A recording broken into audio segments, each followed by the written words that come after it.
وہ ایک نوجوان تھا، حسین و جمیل تھا، اللہ نے حسن عطا کر رکھا تھا بڑا۔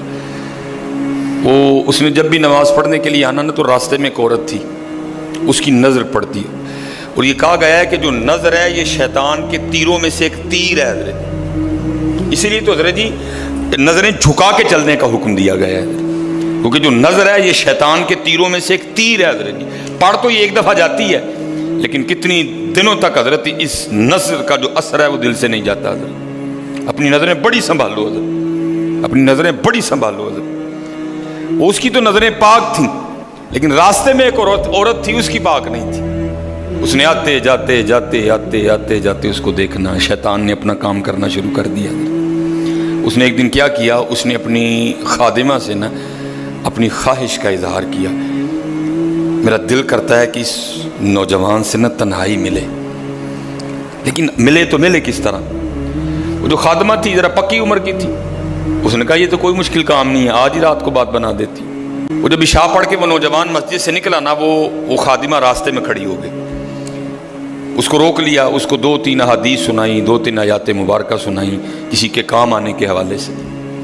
ہمارے گھر میں مرد کوئی نہیں ہے، کچھ وزنی سا سامان اٹھانا ہے، اگر آپ اٹھا دیں تو بڑی نوازش ہوگی، اللہ راضی ہوگا، اللہ کے رسول راضی ہوں گے، کہ کوئی مسئلہ نہیں۔ اسی طرح ہوا حضرت، وہ گھر لے گئی، پچھلے کمرے میں لے گئی، وہ جیسے کمرے میں داخل ہوئے وہ عورت پہلے موجود تھی، اس نے جناب اندر سے چٹکنی لگا لی اور اس کے سامنے اپنی خواہش کا اظہار کیا۔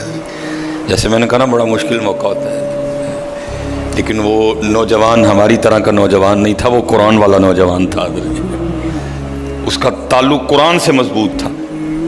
اس کو یہی آیت یاد آئی، وَلِمَنْ خَافَ مَقَامَ رَبِّهِ جَنَّتَانِ، جو اپنے رب کے حضور کھڑا ہونے سے ڈر گیا، موقع بھی تھا، طاقت بھی تھی، عمر بھی تھی، خواہش بھی تھی، پھر بھی ڈر گیا، نہیں میرا اللہ دیکھ رہا ہے، میں کل اپنے اللہ کے حضور کون سا منہ لے کے جاؤں گا، کس طرح اللہ اور اللہ کے رسول کی بارگاہ میں کل جاؤں گا، سارا کچھ کر سکتا تھا، کوئی تیسرا نہیں تھا، لیکن کیا نہیں، میرا اللہ دیکھ رہا ہے حضرت۔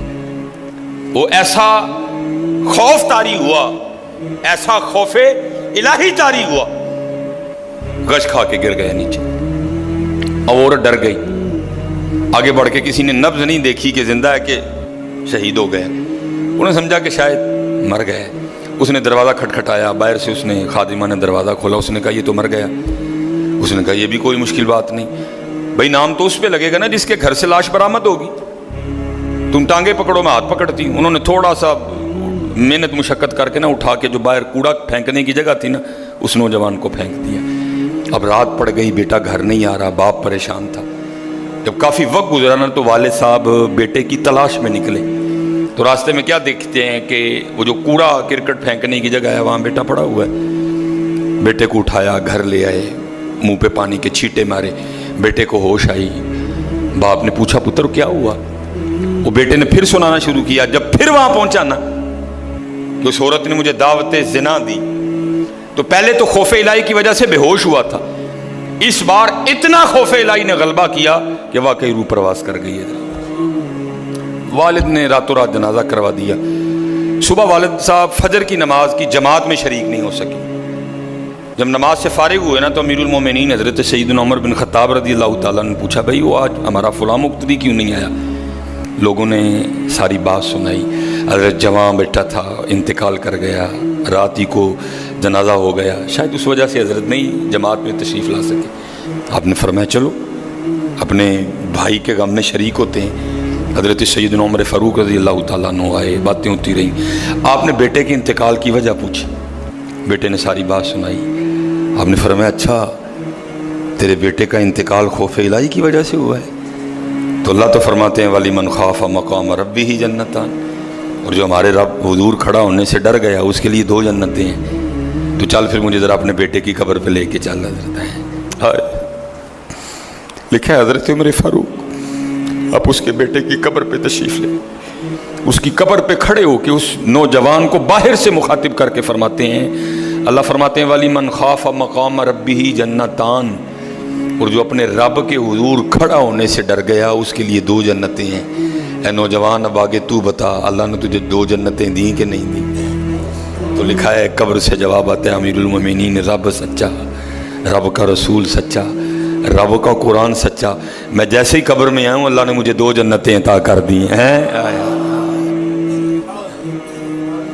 بچو اس سے بچو حضرت، اس دور کا سب سے بڑا فتنہ حضرت، اس سے بچو حضرت، اور خود نہیں بچا جاتا حضرت، اپنے اللہ کے حضور بار بار گڑ گڑاؤ یا اللہ سانو بچا لے۔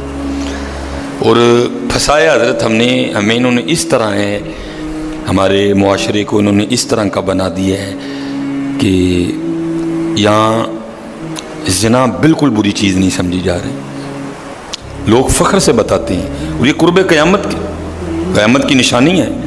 لوگ گناہ کر کے فخریہ بتایا کریں گے۔ آج کا نوجوان فخریہ بتاتا ہے، جی میری اتنی گرل فرینڈز ہیں، آج کا نوجوان فخر سے بتاتا ہے۔ یہ قرب قیامت ہے، یہ نشانی ہے قیامت کی۔ لوگ گناہ کر کے ڈریں گے نہیں، بلکہ فخریہ بتایا کریں گے، ہاں جی میں یہ گناہ کر رہا ہوں اور اتنی جگہ کر رہا ہوں میں یہ گناہ۔ لیکن کیا ہوگا، نیکی مشکل ہو جائے گی۔ آج حضرت جی آپ دوسرا نکاح کر لیں، اللہ سنت ہے، قرآن میں اللہ خود کہہ رہے ہیں فَإِن تَابَ لَكُم مِّنَ النِّسَاءِ مَثْنَىٰ وَثُلَاثَ وَرُبَاعَ۔ پہلے کی تو اللہ نے بات ہی نہیں کی، بات ہی دوسرے سے شروع ہو رہی ہے۔ مِّنَ النِّسَاءِ مَثْنَىٰ وَثُلَاثَ وَرُبَاعَ، پہلے کی بات ہی نہیں ہوئی، بات ہی دوسرے سے شروع ہو رہی ہے۔ جتنی مرضی گرل فرینڈ رکھ لیں، آپ کو کوئی برا نہیں سمجھے گا، بلکہ لوگ آپ کے جانے کے بعد بڑا خوش ہو گئے کہ یار بڑا رنگین مزاج آدمی ہے۔ لیکن حضرت آپ دوسرا نکاح کر لیں، اسی وقت آپ لوگوں کے کاغذوں میں 2 نمبر ہو جائیں گے حضرت۔ پیکے بھی ناراض، سونے بھی ناراض، بھرا بھی ناراض، سالہ بھی ناراض، ہیں جی چھوٹا بھی ناراض، وڈا بھی ناراض ہے۔ یہ کیا ہے؟ یہ قرب قیامت ہے حضرت۔ گناہ اچھا ہو گیا، گناہ آسان ہو گیا، نیکی بری سمجھی جانے لگی، نیکی مشکل ہو گئی حضرت۔ اس لیے بچو حضرت، اور اس کا طریقہ جو ہمیں ہمارے بڑوں نے بتایا ہے یہی ہے حضرت جی، روز سرگی اٹھو تے اللہ دے حضور رو، یا اللہ جے دن چڑھے آئے تے تیرے فضل نہ چڑھے آئے، جے چاڑے تے پھر ساڑی حفاظت بھی فرمائیں گے، سانو بچا بھی لیں گے، ساڑی حفاظت بھی فرمائیں گے۔ تو حضرت جی دنیا تو 4 دن کی ہے، جا رہی ہے، کالے وال مسافر ہوئے، چٹیاں ڈیرے لائے، کالے وال مسافر ہوئے، چٹیاں ڈیرے لائے، ویکھ محمد بخشا موت سے نہیں آئے۔ اور حضرت جی اللہ سب کو اپنی حفاظت میں رکھے۔ اگر کوئی اس گناہ میں پھنسا ہوا ہے، اگر کوئی اس گناہ میں پھنسا ہوا ہے تو میں کہوں گا کہ توبہ کر لیں سارے حضرت، کیونکہ حضرت یہ وہ گناہ ہیں کر تو ہم رہے ہیں، لیکن اس کی سزا ہماری نسلوں کو بھگتنی پڑنی ہے حضرت۔ کیونکہ امام شافعی رحمۃ اللہ تعالی علیہ فرماتے ہیں زنا وہ قرض ہے جو لے تو رہا ہے لیکن چکائے گی تیری اولاد حضرت۔ زنا وہ قرض ہے جو لے تو رہا ہے لیکن چکائے گی تیری اولاد حضرت۔ اس لیے حضرت جی اپنی اولاد کے لیے، اپنی بیٹیوں کے لیے، اپنی بہنوں کے لیے گڑھے نہ کھودو حضرت، اس سے بچو حضرت، اس سے بچو۔